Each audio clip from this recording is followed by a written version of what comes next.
அரசு டிவி. மக்கள் அனைவருக்கும் வணக்கம்.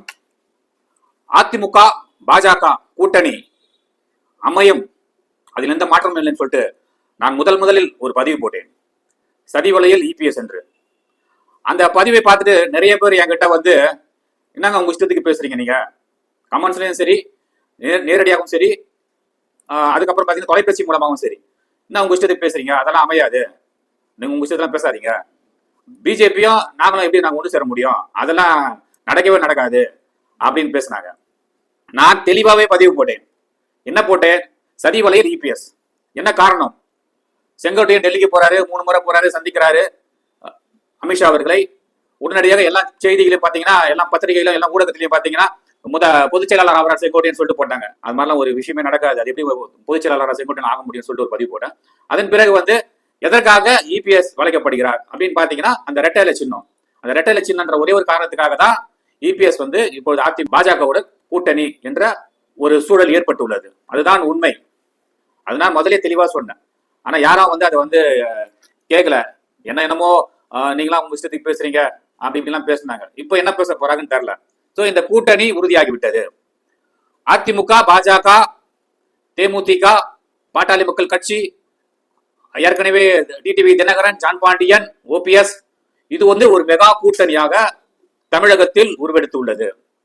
சீமான் அவர்கள் இந்த கூட்டணியில் சேருவார்களா என்று நிறைய பேர் எதிர்பார்த்தார்கள். ஆனால் சீமான் அவர்கள் மிகவும் தெளிவாக இருக்கிறார்.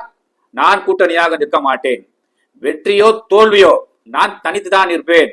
பல முறை நான் இதை சொல்லினே இருக்கிறேன். ஆனா அவர் எங்க போனாலும் அதே கேள்விதான் பத்திரிகையாளர்கள் கேட்கிறார்கள், நீங்கள் பாஜகவுடன் கூட்டணி சேர்வீர்களா என்று. அவர் மீண்டும் மீண்டும் தெளிவா சொல்றாரு, நான் யாருடையும் கூட்டணி இல்ல, நான் தனிச்சாதான் நிற்பேன். அப்போ சீமான் அவர்கள் தனித்து போயிட்டார். இந்த பக்கம் பாத்தீங்கன்னா திமுகவோட கூட்டணி, அந்த கூட்டணி அப்படி இந்தியா கூட்டணி, அது தெளிவா எந்த பிரச்சனையும் இல்லாமல் அந்த ஒரு மெகா கூட்டணி அப்படியே இருக்குது. சோ விஜய் வந்து இப்ப தனித்து விடப்பட்டிருக்கிறார். இப்ப அவர்கிட்ட கூட்டணி அப்படின்னு அவர் சொல்லிட்டாரு, என்கிட்ட கூட்டணி வச்சா நான் ஆட்சியில பங்கு தருவேன், அதிகாரத்தில் பங்கு தருவேன்னு சொல்லிட்டு இருந்தாரு. ஆனா அவர்கிட்ட கூட்டணிக்கு போறதுக்கு இப்ப யாருமே இல்லாம வெறிச்சோடி போய் கிடக்குறது.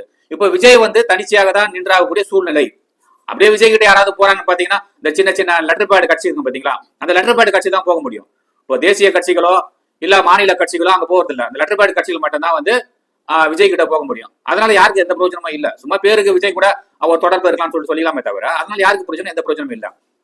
இப்போ விஜய் என்ன சொன்னாரு, 2026 திமுகவும் எங்களுக்கு தான் போட்டி அப்படின்னு ஒரு வார்த்தையை சொல்லிட்டு போயிட்டாரு. அதிமுக நான் ஏற்கனவே நான் பதிவு போட்டேன். அப்ப நான் கட்டணமும் தெரிவிச்சேன். அப்ப அதிமுக என்ற ஒரு கட்சி இல்லையா, பாஜக என்ற ஒரு கட்சி இல்லையான்னு சொல்லிட்டு நான் கேள்வி கேட்டேன். ஆமா, இப்ப பாத்தீங்கன்னா இவங்க எல்லாம் ஒன்னாயிட்டாங்க. இப்ப விஜய் மட்டும் தான் இருக்காரு. இப்ப இந்த கூட்டணி இது ஒரு மெகா கூட்டணி, திமுக ஒரு மெகா கூட்டணி. அப்ப விஜய்னு பாத்தீங்கன்னா ஒண்ணுமே இல்ல, இப்படி ஜீரோ நிலையில வந்து நிப்பாரு. நான் பல முறை பதிவு போட்டுனே தான் இருக்கிறேன். விஜய் தனிச்சையாக நின்னால் ஒரு 15-20% வாக்குகள் வாங்கலாம். அதுல எந்த மாற்றமும் இல்லை. மற்றவர் சொல்ற போல 1% வரும், 2% வரணும். கண்டிப்பாக நிச்சயமாக 15%-20% அவருக்கு வாய்ப்பு உண்டு. ஆனால் இந்த 15-20% வச்சு நான் வந்து ஆட்சி பிடிச்சிருவேன், நான் முதலமைச்சர் ஆயிடுவேன் சொன்னா இது நடக்காது. இது வந்து ஒரு பகல் கனவாக தான் இருக்கும் தவிர இது எதுவுமே நடக்காது அப்படின்னு நான் தெளிவாவே நான் வந்து நிறைய பதிவுகளை சொல்லியிருக்கிறேன். சோ இப்போ வந்து பாத்தீங்கன்னா விஜய் வந்து தனித்து விடப்பட்டிருக்கிறார். அப்போ விஜய் இந்த போட்டியில வர சட்டமன்ற தேர்தலில் விஜயோட போட்டின்னு சொன்னால எனக்கு திமுக அங்க அவர் அடிபட்டு போயிடுறாரு. இப்போ போட்டின்னு பாத்தீங்கன்னா திமுக கூட்டணி, இந்த பக்கம் பாத்தீங்கன்னா அதிமுக கூட்டணி.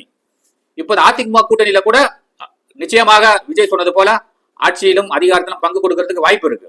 ஏன்னா குறைஞ்சபட்சம் பாஜக வந்து 50 தொகுதியில நிப்பாங்க. இதுதான் பேச்சுவார்த்தை உடன்பாடு. 50 சீட்டு நிச்சயமா கேட்பாங்க. 50 சீட் அதிமுக கிட்ட இருந்து அவங்க வாங்குவாங்க. அந்த 50 சீட்ல அவங்க வந்து ஓபிஎஸ்க்கு கொடுக்கலாம், டிடிவி தினகரன் கொடுக்கலாம். இந்த பேஸ்ல ஒரு கண்டிப்பா 50 சீட்டு வாங்குவாங்க.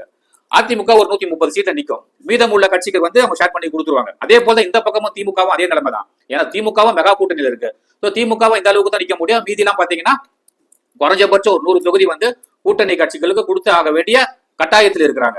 ஏன்னா அந்த கூட்டணி கணக்கு தான். அப்போ போட்டின்னு பாத்தீங்கன்னா திமுக கூட்டணி, அதிமுக கூட்டணி, இந்தியா கூட்டணி, தேசிய ஜனநாயக கூட்டணி, இப்படிதான் வந்து இந்த கூட்டணி வந்து போட்டியில இருக்கும். அப்போ விஜய் சொல்றத அந்த சப்ஜெக்ட் வந்து பாத்தீங்கன்னா இங்க வந்து ஒரு கேள்விக்குறி. ஒரு சட்டமன்ற தொகுதியில கூட நான் ஏற்கனவே சொல்லினே தான் இருக்கிறேன், ஒரு சட்டமன்ற தொகுதியில கூட விஜயால ஜெயிக்க முடியாது. இங்க அந்த போட்டின்னு பாத்தீங்கன்னா ரொம்ப டஃபாவே இருக்கும். நம்ம எதிர்பார்ப்பதை விட அதாவது இந்த போட்டி வர சட்டமன்ற தேர்தல் வந்து ரொம்பவே டஃபா இருக்கும்.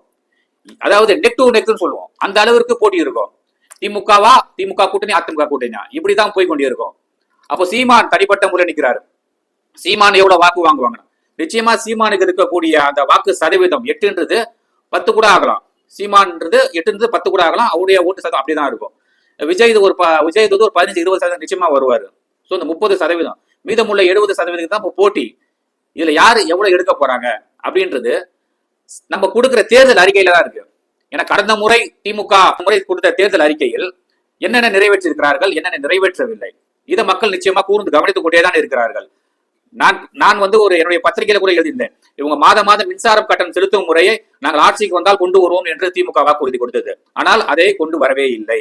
இது மக்கள் மனதில் மிகவும் ஆழமாக பதிந்திருக்கக்கூடிய விஷயம். நான் ஏன் இதை சொல்றேன்னு சொன்னீங்கன்னா, இதை நீங்க கரெக்ட் பண்ணிக்கணும். இப்ப இதை பார்க்கக்கூடிய திமுக சார்ந்தவர்கள், இந்த ஒரு விஷயம் ஒண்ணு இருக்கு, நம்ம விட்டுட்டோம், மக்கள் வந்து இந்த ஒரு விஷயத்துல முக்கியமா கூர்ந்து கவனிக்கிறாங்க, இது ஏன் திமுக அரசு செய்யல, நமக்கு வாக்குறுதி கொடுத்தாங்க அப்படின்னு சொல்லிட்டு.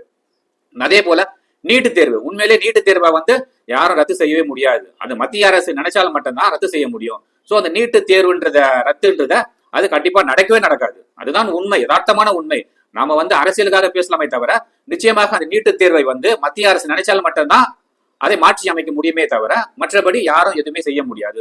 சோ அந்த ஒரு விஷயமும் அடிப்படுது.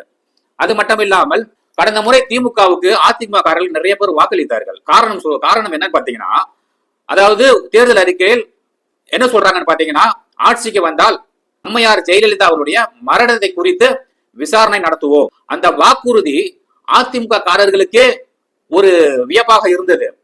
அதனால்தான் அதிமுக காரர்கள் நிறைய பேர் வந்து திமுக வாக்களித்தார்கள். ஏன்னா அவங்களை பொறுத்த வரைக்கும் அம்மாவுடைய மரணம் எப்படி நடந்தது, அந்த விஷயம் எப்படி கொண்டு வரணும், வெளியே கொண்டு வரணும், யார் கொண்டு வருவா? அப்போ திமுக வந்து இந்த உண்மையை நாங்கள் வெளியே கொண்டு வருவோம், என்ன நடந்துன்னு சொல்லிட்டு வெளியே கொண்டு வரோம்னு சொன்னாங்க. ஆனா அதை பத்தி எந்த ஒரு விஷயமும் நடக்கவே இல்லை. மேற்படி எந்த ஒரு திமுக அரசு அது சம்பந்தமாக என்ன நடவடிக்கை எடுத்தாங்கன்னு கூட மக்களுக்கு தெரியவில்லை. இது ஒரு கேள்விக்குறியா இருக்கு. அதே போல பாத்தீங்கன்னா, டாஸ்மாக் இன்னைக்கு தமிழகம்ன்றாலே அதெல்லாமே வந்து வீரத்தின் அடையாளம். தமிழ்நாடு அப்படின்னாலே வீரத்தின் அடையாளம், வெற்றியின் அடையாளம், போராளிகளின் அடையாளம், ஆர்ப்பாட்டக்காரன் அடையாளம், இப்படிதான் வந்து நம்ம வந்து அடையாளம் படுத்தலாம். ஆனா இன்னைக்கு பாத்தீங்கன்னா, நாம ஆட்சியில இருக்கிறோம், நம்மள யாரும் ஒருத்தர் தப்பா பேசக்கூடாது அப்படின்னு தயவு செய்து நினைக்காதீங்க. அதாவது ஒரு நல்ல விஷயத்தை யார் சொன்னாலும் அதை வந்து ஏற்றுக்கொள்ள கூடிய கடமை அரசாங்கத்திற்கு இருக்குது. ஏனென்றால் அரசாங்கம் என்பது மக்களால் தேர்ந்தெடுக்கப்பட்டதுதான் அரசாங்கம். அப்போ மக்கள் என்ன நினைக்கிறார்கள், மக்கள் என்ன சொல்கிறார்கள் என்பதை அரசாங்கம் கூர்ந்து கவனிக்க வேண்டும். இது போன்ற விஷயத்தை வெளியே கொண்டு வருவது யார் பார்த்தா, பத்திரிகையாளர்களும் ஊடகவியலாளர்களும் தான் வெளியே கொண்டு வருவார்கள். இந்த மக்கள் மனதில், தமிழக மக்கள் மனதில், பெண்கள் மனதில் என்ன இருக்குன்னு நீங்க பாத்தீங்கன்னா, இன்னைக்கு தமிழகம் வந்து உண்மையாலே சொல்ற போதையின் பாதையில், அதான் முதலமைச்சர் சொல்லியது, போதையின் பாதையில் சென்று கொண்டிருக்கிறது. குடி குடி குடி, போதை போதை போதை, இப்படிதான் வந்து 90% பேர் இருக்கிறாங்க. 10% பேர் தான் அந்த போதைக்கு அடிமையாகாமல் இருக்கிறாங்க. இந்த குடி போதையில் அடிமையாயிட்டு நிறைய பேர் பாருங்களேன், ரோட்ல விழுந்து கிடக்கிறதும், இதனால கொள்ளை நிறைய விஷயங்கள் நடந்து கொண்டு, திருட்டு, வழிப்பறி, இதெல்லாமே அந்த போதை தான். அந்த போதைக்கு அடிமையாகிட்டு நான் என்ன செய்யறேன்னு தெரியாம செஞ்சுட்டு இருக்கிறாங்க. இதை யார் கட்டுப்படுத்த போகிறார்? ஏன்னா தொடர்ந்து இருக்குது. அண்ணாமலை அவர்கள் சொன்னார், நாங்கள் ஆட்சிக்கு வந்தால், பாஜக ஆட்சிக்கு வந்தால் என்ன சொன்னார், டாஸ்மாகை ஒரேடியாக அழிக்க முடியாது, படிப்படியாக நாங்கள் சரி செய்வோம் அப்படின்னு சொல்லிட்டு. அதே போலதான் கனிமொழி அவர்களும் வந்து அதிமுக ஆட்சியில் இருக்கும் பொழுது தெளிவாக ஒரு விஷயத்தை பேசினார். அதாவது நாங்கள் ஆட்சிக்கு வந்தால் டாஸ்மாகை ஒழிப்போம். கிட்டத்தட்ட ஒரு 3 லட்சம் பெண்கள் தாலி அறுக்கப்பட்டிருக்கிறது அந்த குடியால். அதனால் இதை வந்து நாங்கள் முதல் கையெழுத்தே, இதை நாங்கள் ஒழிப்போம், இந்த குடி போதையை ஒழிப்போம், டாஸ்மாகை ஒழிப்போம் அப்படின்னு தான் வாக்குறுதி கொடுத்தாங்க. அதாவது வாக்குறுதியை கொடுத்துட்டு நம்ம மாற்ற முடியாது. இது போல ஒரு விஷயங்கள்லாம் வந்து மக்கள் மனதில் வந்து அப்படி பதிந்து இருக்குது. அதற்காக தான் நமக்கு ஓட்டு போடுறாங்க. ஆனா நம்ம ஆட்சிக்கு வந்தவுடன் இது போன்ற விஷயங்கள் நம்ம செய்யவில்லைன்னு சொல்லிட்டா மக்களுடைய கோபம் இங்கே பிரதிபலிக்கிறது. அடுத்து வரக்கூடிய தேர்தல் அறிக்கையில பார்த்து நீங்க 1000 ரூபாய் கொடுக்குறீங்களா, அவங்க 2000 ரூபாய் கொடுப்பாங்க, 2500 ரூபாய் கொடுப்பாங்க. அப்ப என்ன சொல்லுவாங்க, இன்னொரு விஷயம் சொல்லுவாங்க, நாங்க டாஸ்மாக வந்து நிச்சயமா, ஏன்னா பாஜக சொன்னதான் அதிமுக கூட்டணியில் இருக்கிறதால இவங்க வந்து கண்டிப்பா சொல்லுவாங்க, நாங்க வந்து இதை படிப்படியாக கம்மி பண்ணிடுறோம். அப்போ இது போன்ற விஷயத்தை வந்து மக்கள் வந்து ஆதரிப்பாங்க. ஏன்னா நாட்டுல வந்து எல்லாமே நலமா இருக்கணும், சுகமா இருக்கணும் அப்படின்றதுதான் தன்னுடைய கணவர் நல்லா இருக்கணும் பெண்கள் எதிர்ப்பாங்க, தன்னுடைய அப்பா நல்லா இருக்கணும் எதிர்ப்பாங்க, அண்ணன் நல்லா இருக்கணும் எதிர்பார்ப்பாங்க. சோ இவங்க எல்லாமே இந்த போதையின் பாதையில் செல்லும் பொழுது இதை யார் ஒழிக்கிறார்கள், அப்பொழுதுதான் எங்களுடைய வாக்கு அப்படின்ட்டு வந்து இறங்கிடுவாங்க. அப்போ இது வந்து திமுகவுக்கு ஒரு மைனஸாக இருக்கும். சோ இதெல்லாம் வந்து சரி செய்ய வேண்டியது திமுகவுடைய கடமை. ஏன்னா நான் ஒரு நல்ல விஷயத்த சொன்னேன், என்ன பண்ண நம்ம கட்சிக்கு எதிராக பேசுறாங்க அப்படின்னு சொல்லிட்டு அவங்க மேல ஒரு வழக்க போட்டு அவங்கள சிறைக்கு அனுப்புறது. பேச்சுரிமை, எழுத்துரிமை, கருத்துரிமை அப்பத்துல இருந்தே நமக்கு இருக்கிறது, ஒவ்வொரு மனுஷனுக்கும் இருக்கிறது. இந்திய அரசியலமைப்பு சட்டமே என்ன சொல்கிறது, எல்லாருமே ஒரு பேச்சுரிமை இருக்கு, எழுத்துரிமை இருக்கு, கருத்துரிமை இருக்குது. ஆனால் நம்ம பேசக்கூடிய வார்த்தைகள் வந்து மற்றவர்களை இழிவுபடுத்தும் வகையிலோ கெட்ட வார்த்தைகளால் ஒருவரை வசைப்பாடுவது இருக்கக்கூடாது. அப்படிதான் இருக்குது. மற்றபடி நமக்குள்ள என்ன இருக்குன்னு சொல்றதுக்கு நமக்கு ரைட்ஸ் இருக்கு. அதாவது உண்மையை சொல்றோம், பொய் பேசல. தவறான ஒரு விஷயத்த யாரும் சொன்னாதான் தப்பு அது. ஆனா அந்த மாதிரி விஷயத்தை யாரும் பேசல, இருக்கிற உண்மையை சொல்றோம். சோ இதை வந்து திமுக அரசு கூர்ந்து கவனித்து என்னென்ன நடவடிக்கை எடுக்க வேண்டுமோ எடுத்தால் நிச்சயமாக 2026 சட்டமன்ற தேர்தலில் அதிமுக கூட்டணியோட நாம வந்து அதிகமா வந்து மீண்டும் ஆட்சி அமைக்கலாம். இல்லை என்று பாத்தீங்கன்னா அதிமுக பாஜக கூட்டணி வந்து வருகின்ற சட்டமன்ற தேர்தலில் வாக்குறுதியை நிச்சயமாக அள்ளி தருவார்கள். காரணம், மத்தியில் பாஜக ஆண்டு கொண்டிருக்கிறது, தொடர்ந்து ஆண்டு கொண்டிருக்கிறது. அவர்கள் நினைத்தால் என்ன வேணுமாலும் மக்களுக்கு செய்ய முடியும். அப்போ அவங்களுடைய தேர்தல் அறிக்கை என்பது திமுக அறிக்கையை விட 2 மடங்கு அதிகமாகவே தரலாம். திமுக 1000 ரூபாய் கொடுத்தா அவங்க 2000 ரூபாய் சொல்லலாம், திமுக 2000 ரூபாய் சொன்னா அவங்க 4000 ரூபாய் கொடுக்கலாம். வேற மக்களுக்கு என்னென்ன தர முடியுமோ அது எல்லாமே கொடுக்கக்கூடிய வாய்ப்புகள் இருக்குது. ஏன்னால் ஆளும் கட்சி, இந்தியாவை ஆண்டு கொண்டிருக்கிற கட்சி, அதனோட கூட்டணி. அப்போ அறிக்கைன்றது நிறைய விஷயங்கள் பாஜக அதிமுக கூட்டணி வெளிவரும். அப்போது மக்கள் என்ன எதிர்பார்ப்பார்கள், நமக்கு யார் நல்லது செய்ய போகிறா, நம்ம அந்த கட்சியால் நமக்கு என்ன பயன் உள்ளது, பயன் கிடைக்கும், இப்படிதான் நினைப்பாங்க. அப்போ இத திமுகவோட அவங்க வந்து பாஜக கூட்டணி நிச்சயமாக தேர்தல் அறிக்கையில் அதிகப்படியா தான் சொல்லுவாங்க. சோ இது வரும்பொழுது 2 பக்கமே டஃபா இருக்கும். சோ கட்சிகள் விழித்தெழுங்கள், மக்களுக்கு எது செய்தாலும் மக்கள் நலனுக்காக செய்யுங்கள், மக்களின் உரிமைகளுக்காக செய்யுங்கள், மக்களின் வாழ்வாதாரத்துக்கு செய்யுங்கள். எல்லாமே மக்களுக்காக தான். ஏன்னா நம்ம ஆட்சி நடத்துறதே மக்களுடைய வரி பணத்துல தான். வந்து மக்களுடைய வரி பணத்துல தான் அரசாங்கம் என்றாலே மக்களுடைய வரி பணத்துல தான் அரசாங்கம் நடக்கிறது. அப்போ உங்களுடைய திட்டங்கள், செயல்பாடுகள் அத்தனையுமே மக்களுக்காக இருக்க வேண்டும். அதே போன்று பாத்தீங்கன்னா எப்போதுமே அதாவது மழைநீர் வடிகால் திட்டம் நம்ம சொல்லுவோம். இது எப்போ வேலை செய்வாங்க பாத்தீங்கன்னா மழை பெய்யுற சமயத்தில் வேலை செய்வாங்க, ஒரு வேலை நடக்காது. நான் வந்து கடந்த முறையும் சொன்னேன், அதுக்கு முன்னாடி முறையும் சொன்னேன், 5 வருஷம் ஆகுது. ஆனா அங்காங்கே துண்டு துண்டா தான் இருக்கு. இந்த விஷயத்தை தயவு செய்து, ஏன்னா தேர்தலுக்கு அதாவது இந்த மழைக்காலம் முடிஞ்ச பிறகு தேர்தலே வரும். அப்ப மக்கள் எதிர்பார்ப்பார்கள். அதுக்குள்ள இந்த மழைநீர் வடிகால் திட்டத்தை திமுக அரசு விரைந்து முடித்து மக்களுக்கு இந்த ஒரு விஷயத்தை நாங்கள் செய்திருக்கோம்னு சொன்னால் அது ஒரு பிளஸாக இருக்கும். அதே போல இந்த நான் சொன்னது போல மின்சாரம் கட்டணம் செலுத்தும் முறையை வந்து மாதம் நீங்க தேர்தல் அறிக்கையில சொன்னீங்க, அதையும் நீங்க வந்து நடைமுறைப்படுத்திட்டா உண்மையிலே மக்கள் வரவேற்பார்கள். அப்பொழுது நிச்சயம் மக்கள் யார் பக்கம் என்பதை கண்டிப்பா ஒரு முடிவு செய்யக்கூடிய காலகட்டாயம் வரும். நன்றி, வணக்கம்.